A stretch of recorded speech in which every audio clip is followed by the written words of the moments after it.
Concrete AAC blocks are new age green building material that is easy to handle compared to red clay bricks.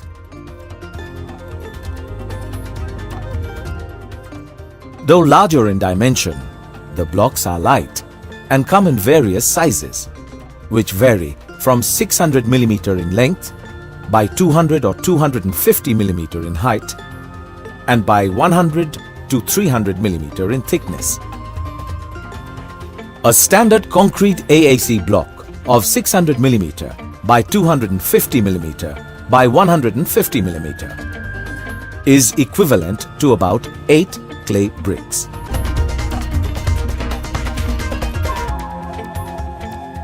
The weight of one single block is about 14 kgs, whereas 8 red clay bricks, equivalent of the same volume as the block, weigh 36 kgs, that is more than double. The 10 fly ash bricks of the equivalent volume are heavier, at about 41 kgs.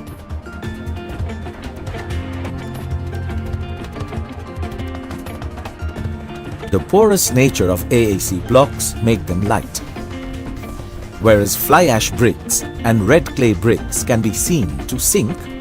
An AAC block, when immersed in water, floats up magically.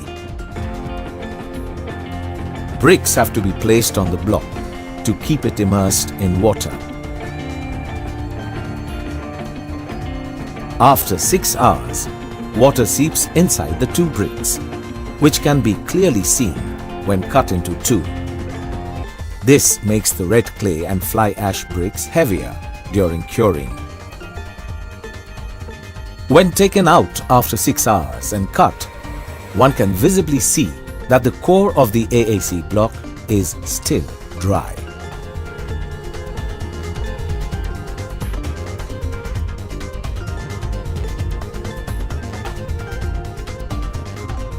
In another experiment, when a half-immersed block is taken out of water after 4 hours, we notice that the level of the soaked water by osmosis had increased by 25 mm only.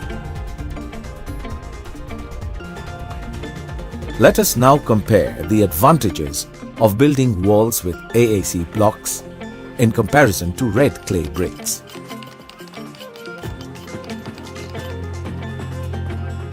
After chipping and watering the foundation and the pillars, a thick layer of mortar of cement and sand in the ratio of 1:6 mixed with water is applied.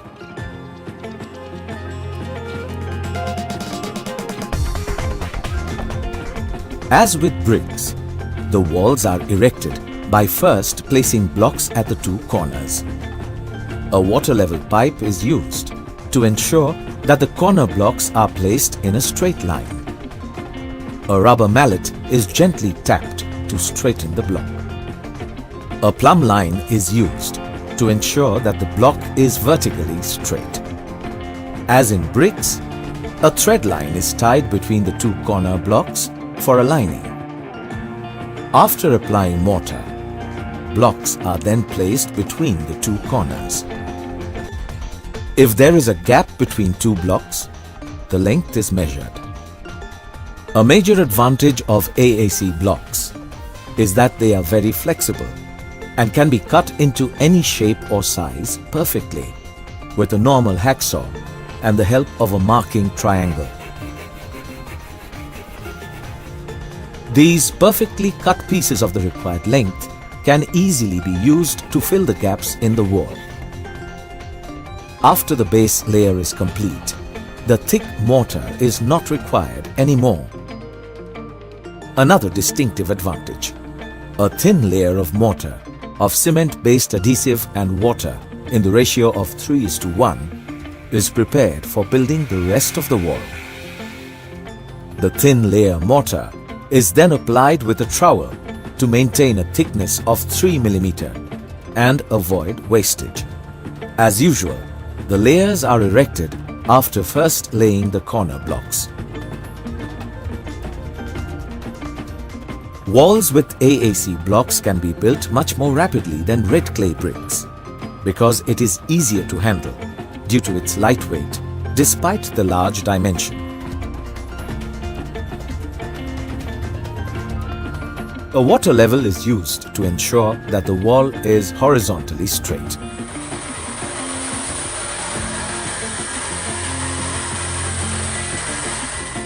Another gain of AAC blocks is that they do not require curing as required for red clay bricks. Just a sprinkle of water is required before applying the thin layer of mortar.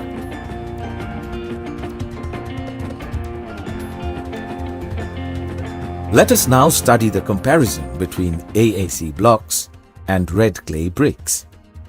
To fill an area from pillar to pillar of 10.5 feet by 8 feet, 585 bricks were used, whereas, amazingly, only 50 blocks were used to fill the same area.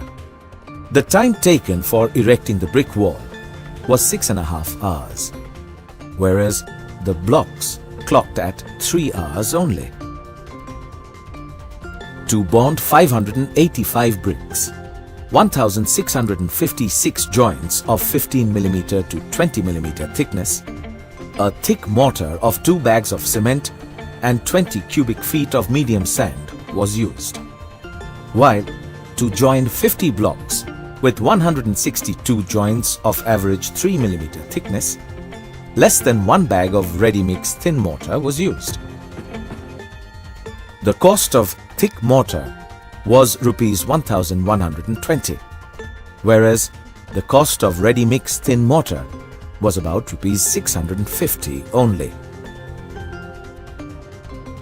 The cost of labor for 6 skilled and unskilled men for 6.5 hours was Rs 1,300, whereas the cost of labor for 3 men for 3 hours was Rs 350 only. Red clay brick walls need curing and plastering. The symmetrical AAC block walls are smooth and do not need any plastering. However, for better protection, as in the case of outer wall, if plaster is applied, then the mortar used for blocks can be a fraction of what is required for bricks. The plaster for red clay brick walls becomes thick, as the mason keeps adding thick mortar to the uneven wall to give a smooth finish.